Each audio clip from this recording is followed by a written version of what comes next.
siin on Koka ABC ehk siis põhiteadmised, põhiline ja kõige olulisem informatsioon erinevatest teemadest.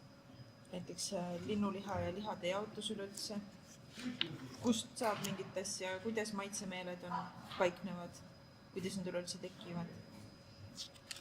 Siis nugade osas meie ei teadnud näiteks seda, et iga nuga on tähistatud igaks otstarbeks on oma värv ja erinev terakuju ja see on nagu hullemat sorti teadus meie jaoks.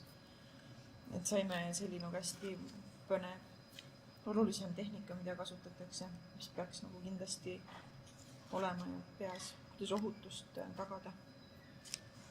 Hügieen, maitseained, kõik sellised asjad. Teine sektsioon on juba retseptid.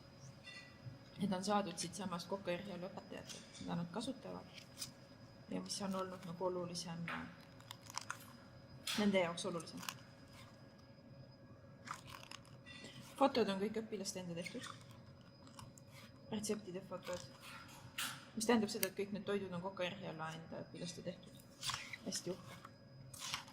Sponsorite reklaamid on ka vahel. Ja siis hakkab pihta siin minu meelest kõige põnevam asi, ehk siis edulood. Need on ametikooli enda vilistlased, Koka eriala vilistlased, kes on siis, kelle peale me suutsime ise mõelda, kes on midagi kuskile jõudnud omadega erialases mõttes. Andsime neile samad küsimused kõigile, viisime läbi intervjuu, mille nad vastasid ja siis nad andsid enda sellise retsepti soovitusega koos retsepti.